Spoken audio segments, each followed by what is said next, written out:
पंढरपूर जवळील तांदुळवाडीमध्ये काल एक भीषण अपघात घडला। 14 प्रवाशांना घेऊन जाणारे एक टेम्पो थेट रस्त्याच्या कडेला असणाऱ्या विहिरीत कोसळला। या अपघातात तब्बल 8 जणांचा दुर्दैवी अंत झाला। एक हसतं-खेळतं कुटुंब जागीच संपलं। ही बातमी पाहून संपूर्ण महाराष्ट्राला पहिला मोठा धक्का बसला होता। पण जेव्हा आज या अपघाताचं खरं कारण उघडकीस आलं, तेव्हा संपूर्ण महाराष्ट्राला दुसरा आणि प्रचंड मोठा धक्का बसलाय। विहिरीच्या मालकानं जे सत्य सांगितलं ते ऐकून सगळ्या महाराष्ट्राच्या पायाखालची जमीन सरकली आहे। या अपघाताची बातमी वाऱ्यासारखी व्हायरल झाली, त्यामुळे अनेक आमदार आणि मंत्र्यांनी घटनास्थळाला भेटी दिल्या। मुख्यमंत्र्यांनी कुटुंबाला 5 लाख रुपयांची मदत जाहीर केली। सुरुवातीला प्रत्येकाला असंच वाटत होतं की गाडीचं नियंत्रण सुटल्यामुळे रस्त्याच्या कडेला असणाऱ्या विहिरीमध्ये थेट चालक घुसला, पण आज जे समोर आलं ते कारण अत्यंत वेगळंच निघालंय। विहिरीच्या मालकानं जे सत्य जगासमोर आणलंय त्याचा थेट संबंध 4 वर्षांपूर्वी घडलेल्या एका घटनेशी जोडलाय। 4 वर्षांपूर्वीचं विहिरीचं रहस्य मालकानं सांगितलं। खरं तर त्या दिवशी शेवटच्या 10 सेकंदामध्ये नेमकं काय घडलं, अपघात कशामुळे झाला हे तर सुरुवातीला कुणालाच माहिती नव्हतं। पण हा अपघात जेव्हा घडला तेव्हा तिथं अनेक टीव्ही चॅनलचे पत्रकार पोहोचले।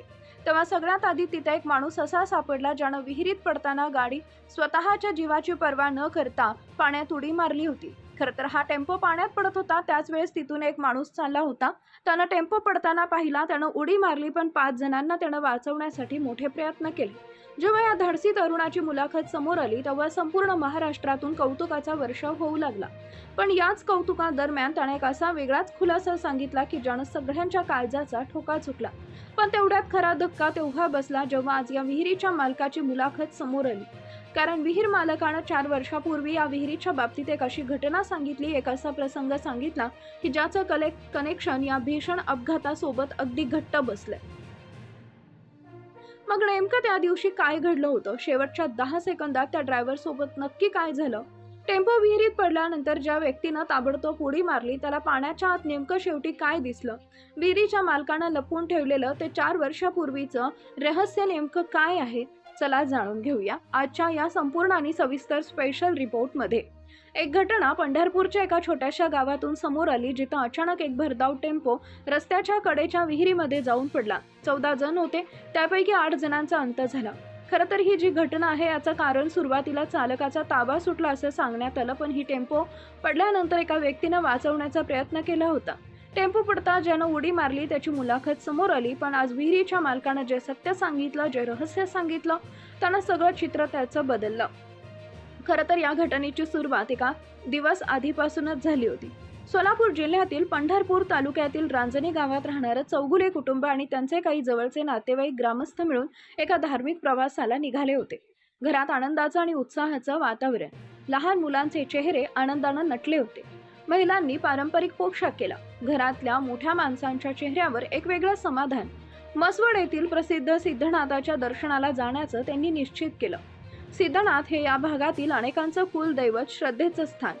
देवाच्या चरणी लीन होऊन आपल्या कुटुंबाच्या सुखसमृद्धीकडे साकडं घालण्याच्या उद्देशानं चौगुले कुटुंबातील लहान मुलांसह महिला पुरुष मिळून 14 जण एका टेम्पोमध्ये आनंदानं स्वार झाले होते।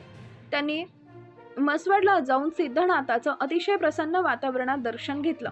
मंदिराला नैवेद्य दाखवला, आरती केली, देवाचा प्रसाद घेऊन हे हसतं खेळतं कुटुंब पुन्हा आपल्या रांजणी गावाकडे निघालं होतं। प्रवासात पिकअपच्या मागे बसलेली लहान मुलं खिदळत होती, महिला गाणी गात होत्या, एकमेकांशी गप्पा मारत होत्या। कोणालाच कल्पना नव्हती की अवघ्या काही किलोमीटर अंतरावर तांदुळवाडी गावाजवळ त्यांच्यासाठी मृत्यू दबा धरून बसलाय। दुपारी साधारणपणे सायंकाळी 5:30च्या सुमारास ही गाडी मसवड पंढरपूर मार्गाहून तांदुळवाडी गावाजवळ आली। रस्ता अगदी चकाचक सिमेंटचा बनलेला, त्यामुळे चालकाला रस्त्याचा अंदाज चांगला येत होता। रस्ता मोकळा असल्यामुळे गाडीचा वेगही सामान्यपेक्षा थोडा जास्त असण्याची शक्यता वर्तवली जाते। पण या चकाचक सिमेंट रस्त्यांच्या अगदी कडेला कुठलीही पूर्वसूचना न देता, कोणताही फलक न लावता एक ठांग आणि उघडी विहीर उभी होती। गाडी पुढे जात होती, पण अचानक काहीतरी असं घडलं की ज्यामुळे ड्रायव्हरचं गाडीवरचं नियंत्रण पूर्णतः सुटलं। प्रत्यक्षदर्शींच्या म्हणण्यानुसार गाडी जवळपास 200 फूट मागूनच व्हायब्रेट व्हायला लागली होती, म्हणजे डावी उजवीकडे जायला लागली होती। ड्रायव्हर प्रचंड गोंधळला होता। समोरून येणारा रस्ता आणि अचानक रस्त्याला लागून असणारी विहीर याचा ड्रायव्हरला अंदाज आला नाही। रस्त्यावरून गाडी अचानक बाजूला सरकली। कोणतीही संरक्षक भिंत, कठडा, बॅरिकेड नसल्यामुळे प्रवाशांनी भरलेली पिकअप थेट त्या खोल विहिरीच्या तोंडात काळ बनून कोसळला। तांदूळवाडी गावात त्यावेळी एक प्रचंड मोठा स्फोट झाल्यासारखा आवाज झाला। आजूबाजूचे ग्रामस्थ त्या दिशेने धावले। गाडी वळवता क्षणी पाण्याचा मोठा कारंजा उडाला। सगळीकडे किंचाळ्या सुरू झाल्या। पण या पिकअपच्या मागे चालणाऱ्या टू व्हीलर चालकानं शेवटच्या 10 सेकंदात ड्रायव्हर सोबत काय घडताना पाहिलं। एक व्यक्ती मागून चाललेला, त्यानं उडी मारली आणि त्यानं जे सांगितलं त्यानं पहिला धक्का बसला। हा अपघात ज्या वेळेस होत होता त्यावेळेस रस्त्यावरून पिकअपच्या अगदी मागे एक टू व्हीलरवरून जाणारा स्थानिक होता इरफान मुजावर यांनी संपूर्ण थरार डोळ्यानं पाहिला। इरफान पंढरपूर जवळील एका पेट्रोल पंपावर जात होता। त्याच्या डोळ्यात देखत तो पिकअप रस्त्यावरून अचानक घसरला, थेट विहिरीत कोसळला। विहिरीत गाडी पडताच संपूर्ण गाडी पाण्यात उलटी झाली। पिकअपच्या मागच्या बाजूला कापड बांधलं होतं। चारही बाजूंनी गाडी बंद असल्यामुळे आतील लोक बाहेर पडायला जागा उरली नव्हती। विहिरीत पाणी खोल आणि खाली चिखल। इरफाननं क्षणाचाही विलंब न लावता त्याची गाडी रस्त्याच्या कडेला सोडली, विहिरीकडे धाव घेतली। विहिरीच्या काठावर पोहोचताच त्याला पाण्यात एक असं चित्रविचित्र तहानं बाळ दिसलं, बुडताना दिसलं। त्याच्या मुरड्या जीवाला पाण्यात पाहताच इरफाननं आपल्या जीवाची पर्वा न करता सरळ त्या खोल विहिरीत उडी घेतली। इरफाननं लहान बाळाला वर काढलं, काठावर आणलं। त्यानंतर आजूबाजूचे स्थानिक गावकरी, काही धाडसी तरुण दोरखंड घेऊन विहिरीकडे धावले। इरफान आणि गावकऱ्यांना मिळून विहिरीतील शर्थीचे प्रयत्न सुरू केले। गाडी उलटी झाल्यामुळे आत अडकलेले लोक पाण्यात गुदमरत होते। इरफान आणि ग्रामस्थांनी गाडीच्या काचा फोडल्या, मागचं कापड फाडलं। आत असलेल्या प्रवाशांना एक एक करून बाहेर काढायला सुरुवात झाली। संपूर्ण बचाव कार्यामुळे 14 पैकी 6 जणांना सुरक्षितपणे बाहेर काढलं, ज्यामध्ये लहान मुलांचाही समावेश। 2 जण स्वतः पोहून वर आले, परंतु दुर्दैवाची गोष्ट म्हणजे पोलीस, अग्निशमन दल आणि अँब्युलन्स घटनास्थळी पोहोचायला अर्धा ते पाऊण तास लागला।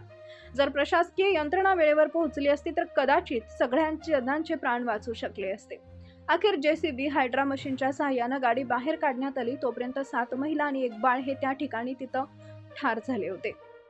रांजणी गावावर दुःखाचा डोंगर कोसळला। इरफान आपल्या धाडसानं 6 जीव वाचवले खरे, पण गावकऱ्यांच्या मते ही या रस्त्यावरची पहिली घटना नव्हती। या विहिरीच्या आसपास गेल्या 1 महिन्यात काय घडलं होतं? या मृत्यूच्या सापड्याला जबाबदार कोण होतं? आता विहिरीच्या मालकाचा जबाब येणार होता। अपघातानंतर सोलापूरचे अधिकारी कार्तिकेयन यांनी चौकशीचे आदेश देत कंत्राटदारावर कारवाईचं आश्वासन दिलं। सोशल मीडियावर अनेक चर्चा सुरू झाल्या। विहिरीचा मालक काय करत होता अशा चर्चा सुरू झाल्या, पण खरं तर विहिरीच्या मालकानं समोर येऊन एक धक्कादायक सत्य उघड केलं। विहिरीचा मालक म्हणाला, म्हसवड पंढरपूर रस्ता रुंदीकरणानंतर ही जमीन जुनी विहीर भूसंपादन क्षेत्रात आली होती। नियमानुसार ती मातीनं बुजवून रस्ता करणं अपेक्षित होतं। मालकानं नुकसान भरपाई देऊन ही विहीर बुजवण्याची विनंती रोडवेज सोल्युशन कंपन्याच्या अधिकाऱ्यांना केली, परंतु पैसे वाचवण्यासाठी किंवा ढिसाळपणामुळे कंत्राटदारानं विहीर बुजवली नाही। उलट रस्ता बाजूनं नेऊन संरक्षक भिंत बांधण्याचं आश्वासन दिलं। प्रत्यक्षात कंत्राटदारानं रस्ता उंच केला, पण विहिरीभोवती भिंत न बांधता काम अर्धवट सोडलं। आधी रस्ता विहिरीपासून लांब वर खाली होत होता, पण नवीन कामामुळे तो थेट विहिरीच्या तोंडाला लागून वर आला। या धोकादायक परिस्थितीबाबत विहिरी मालकानं PWD आणि जिल्हा अधिकाऱ्यांकडे अनेक लिखित तक्रारी, ईमेल पाठवले, ज्याच्या पोचपावत्या आजही उपलब्ध आहेत, पण मात्र प्रशासनानं दुर्लक्ष केलं। गावकऱ्यांच्या मते प्रशासनानं हा मृत्यूचा सापळा बनवला।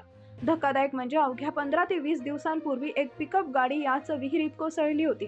सुदैवानं त्याच्यात फक्त ड्रायव्हर होता आणि ड्रायव्हर ताबडतोब बाहेर आला होता।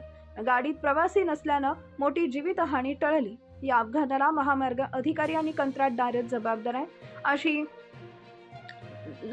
लोकांमध्ये उसळली आहे। याच प्रकारे ही घटना घडलेली आहे। तुम्हाला याविषयी काय वाटतं कमेंटमध्ये कळवा।